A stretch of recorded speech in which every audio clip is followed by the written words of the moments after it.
दोस्तों, भारत की भूमि पर अनेक साम्राज्यों ने जन्म लिया और विलुप्त हो गए। लेकिन कुछ साम्राज्य ऐसे थे जिन्होंने अपनी ताकत, संस्कृति और प्रशासन से इतिहास में अमिट छाप छोड़ी। ऐसा ही एक साम्राज्य था मगध साम्राज्य।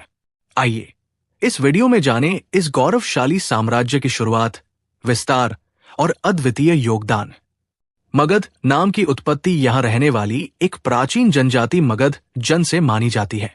ये लोग इस क्षेत्र में प्रमुख थे और इन्हीं के नाम पर पूरे क्षेत्र को मगध कहा गया। मगध साम्राज्य का केंद्र वर्तमान बिहार के पटना और गया जिले में स्थित था। इसके उत्तर में गंगा नदी, दक्षिण में विंध्याचल पर्वत, पूर्व में चंपा और पश्चिम में सोन नदी थी। मगध प्रारंभ में एक जनपद था। इन जनपदों का सामाजिक और राजनीतिक ढांचा साधारण था। एक मुखिया या राजा द्वारा शासन होता था। इस क्षेत्र में प्रमुख रूप से किरात, असुर और नाग जैसी जनजातियां रहती थी। वैदिक काल में यह क्षेत्र किक्टा नाम से जाना जाता था, जिसका उल्लेख ऋग्वेद में भी मिलता है। किक्टा एक जनपद था जो वैदिक आर्यों की सभ्यता का हिस्सा नहीं था, बल्कि इससे थोड़ा अलग था। इस क्षेत्र की उपजाऊ भूमि, प्राकृतिक संसाधन और लोहे के भंडार ने इसे एक महाशक्ति बनाने में मदद की। आगे वीडियो में हम बात करेंगे मगध महाजनपद और महाजनपद से जुड़े हुए साम्राज्य की। साथ ही हम बात करेंगे मगध से जुड़े हुए कुछ अन्य रोचक और महत्वपूर्ण पहलुओं के बारे में। तो चलिए वीडियो को कंटिन्यू करते हैं। सबसे पहले जानते हैं मगध क्षेत्र के अंतर्गत राज्य करने वाले विभिन्न राजवंशों के बारे में, जिसमें सबसे पहला नाम आता है प्राचीन जनपद के बृहद्रथ वंश का। यह वंश पौराणिक और प्रारंभिक ऐतिहासिक संदर्भ में आता है और इसका उल्लेख महाभारत और पौराणिक ग्रंथों में मिलता है। अगला राजवंश है प्रसेनजित वंश या काशी के शासक, जो मध्य जनपद के समय में प्रभावित था। यह वंश काशी और मगध क्षेत्र पर शासन करता था। ये महाजनपद काल से पहले के छोटे राज्य और प्रभावशाली वंश थे। हर्यक वंश, जो महाजनपद काल का प्रथम वंश था, जिसमें बिंबिसार और अजातशत्रु जैसे महान शासकों ने मगध को महाजनपद में परिवर्तित किया और पाटलिपुत्र और राजगीर को राजधानी के रूप में विकसित किया। हर्यक वंश के बाद नाम आता है शिशुनाग वंश का। शिशुनाग ने काशी और अवंती पर विजय प्राप्त की। इस वंश के शासनकाल में मगध का क्षेत्र और प्रभाव और अधिक विस्तृत हुआ। शिशुनाग वंश के उपरांत नंद वंश की स्थापना हुई। महापद्मनंद को सर्वक्षत्रांतक कहा जाता है। नंद वंश ने मगध के साम्राज्य को इतना विस्तृत किया कि ये उस समय का सबसे समृद्ध साम्राज्य बन गया। धनानंद नंद वंश का अंतिम शासक था। फिर नंद वंश को सत्ता से हटकर चंद्रगुप्त मौर्य ने मौर्य वंश की स्थापना की। ये वंश मगध का सबसे शक्तिशाली और विस्तृत साम्राज्य बन गया, जिसका प्रभाव अफगानिस्तान से लेकर दक्षिण भारत तक था। सम्राट अशोक इस वंश के सबसे महान शासक थे, जिन्होंने कलिंग युद्ध के बाद बौद्ध धर्म अपनाया और इसे विश्व स्तर पर प्रचारित किया। मौर्य वंश के बाद शुरुआत हुई शुंग वंश की पुष्यमित्र शुंग ने अंतिम मौर्य शासक बृहद्रथ की हत्या कर इस वंश की स्थापना की। शुंग वंश ने यवन आक्रमणों को रोककर उत्तर भारत की सुरक्षा सुनिश्चित की। इस वंश के शासनकाल में वैदिक धर्म को पुनः महत्व मिला। कर्ण वंश की स्थापना वसुदेव ने की, जिन्होंने अंतिम शुंग शासक देवभूति को हराया। ये वंश छोटे क्षेत्र पर शासन करता था और इनका प्रभाव सीमित रहा। सातवाहन वंश के राजाओं ने भी यहां पर कुछ समय के लिए शासन किया। सातकर्णी इस वंश के प्रमुख शासक थे। सातवाहन वंश के राजाओं के बाद कुषाण वंश के शासक ने यहां पर राज किया। कनिष्क इस वंश के महान शासक थे। कुषाण वंश ने मगध के कुछ क्षेत्रों पर प्रभाव डाला, हालांकि उनका मुख्य क्षेत्र उत्तर पश्चिम भारत और मध्य एशिया था। इसके बाद गुप्त वंश के चंद्रगुप्त प्रथम ने इस वंश की स्थापना की और मगध को पुनः शक्तिशाली बनाया। समुद्रगुप्त को भारत का नेपोलियन कहा जाता है। चंद्रगुप्त द्वितीय विक्रमादित्य के शासनकाल को भारत का स्वर्ण युग माना जाता है। इस वंश के पतन के बाद भारत छोटे छोटे राज्यों में बंट गया। गुप्त काल के बाद नंबर आता है वर्धन वंश का। हर्षवर्धन इस वंश के प्रमुख शासक थे।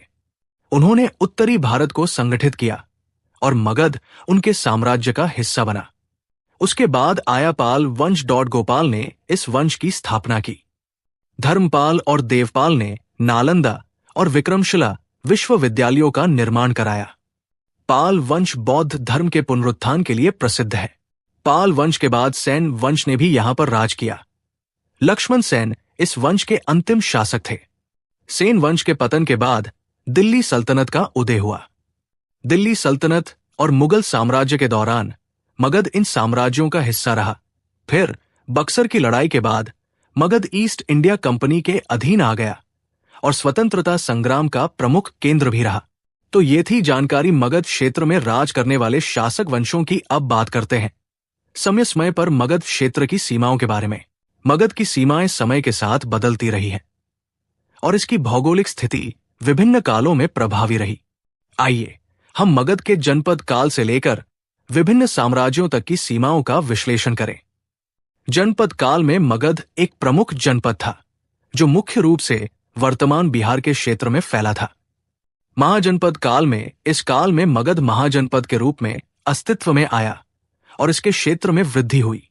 मगध की सीमाएं इस काल में अन्य प्रमुख महाजनपदों से लगने लगी और इसने वैशाली, लिच्छवी, कौशल और वुंग जैसे क्षेत्रों को अपनी सीमा में शामिल किया। मगध के पश्चिम में कौशल और काशी स्थित थे और उत्तर में वृज और लिच्छवी के महाजनपद थे। मौर्य साम्राज्य के तहत पश्चिम में सिंध, उत्तर में कश्मीर, दक्षिण में दक्षिण भारत के कुछ हिस्से और पूर्व में बंगाल और बिहार तक फैला था। गुप्त साम्राज्य के काल में मगध एक समृद्ध और शक्तिशाली साम्राज्य बना। गुप्त साम्राज्य की सीमाएं पश्चिम में कश्मीर, उत्तर में पंजाब, दक्षिण में दक्षिण भारत के कुछ हिस्से और पूर्व में बंगाल और असम तक विस्तारित हुई। पाल वंश के काल में बंगाल और बिहार के विस्तृत क्षेत्र में शासन किया गया। पाल साम्राज्य के शासनकाल में मगध की सीमाएं बंगाल के दक्षिणी भाग और बिहार के पूर्वी भाग तक विस्तारित थी। दिल्ली सल्तनत के काल में मगध की सीमाएं काफी संकुचित हो गई। मुगलों के समय में भी मगध का प्रभाव क्षेत्र कम हुआ। ब्रिटिश शासन के दौरान ब्रिटिश काल में मगध की सीमाएं बिहार राज्य के अंतर्गत आ गई, जो आज भी अस्तित्व में है। इस समय मगध की सीमाएं केवल बिहार और झारखंड के कुछ हिस्सों तक सीमित है। इस प्रकार मगध की सीमाएं समय समय पर विस्तारित और संकुचित होती रही हैं, जो विभिन्न साम्राज्यों और शासकों के प्रभावों को दर्शाती है। मगध क्षेत्र की सीमा के बारे में जानने के बाद अब जानते हैं मगध क्षेत्र में धार्मिक विचारों के प्रचलन की। मगध का धार्मिक इतिहास 1500 ईसा पूर्व से लेकर आधुनिक काल तक विविध और जटिल है। शुरुआत होती है 1500 ईस्वी पूर्व से वैदिक धर्म की, जो आर्यों के आगमन, देवताओं की पूजा और ब्राह्मणवादी परंपरा से संबंधित है। इसके बाद 600 ईस्वी पूर्व से 300 ईसा पूर्व तक बौद्ध धर्म और जैन धर्म का प्रभुत्व बना रहा। बिंबिसार और अजातशत्रु जैसे मगध के शासक बौद्ध धर्म और जैन धर्म के समर्थक थे। मौर्य वंश के शासनकाल में बौद्ध धर्म को राज्य धर्म का दर्जा मिला। सम्राट अशोक ने बौद्ध धर्म को भारत और एशिया तक फैलाया। लेकिन फिर 200 ईस्वी पूर्व से 600 ईसा पूर्व तक शुंग वंश के शासनकाल से वैदिक धर्म और हिंदू परंपराओं का पुनरुत्थान हुआ। गुप्त वंश को हिंदू धर्म का स्वर्ण युग माना जाता है। 600 ईस्वी से 1200 ईस्वी के बीच में बौद्ध धर्म, जैन धर्म और हिंदू धर्म में तांत्रिक प्रथाओं का आरंभ शुरू हुआ। इसके बाद 1200 ईस्वी से जब दिल्ली सल्तनत का आरंभ शुरू हुआ, तब से इस्लाम का प्रचार और प्रसार बढ़ने लगा, जो ब्रिटिश काल तक चला। ब्रिटिश काल में ईसाई धर्म का प्रचार और प्रसार खूब हुआ। हालांकि आजादी के बाद फिर से हिंदू धर्म जोर पकड़ने लगा। इस प्रकार मगध क्षेत्र में सामाजिक और राजनीतिक बदलाव के साथ धार्मिक परिवर्तन भी हुआ। मगध क्षेत्र में व्यापार और अर्थव्यवस्था का विकास जनपद काल से आधुनिक काल तक विविध रूपों में हुआ है। मगध की भौगोलिक स्थिति, प्राकृतिक संसाधन और राजनीतिक स्थिरता ने इसे व्यापार और आर्थिक गतिविधियों का प्रमुख केंद्र बनाया।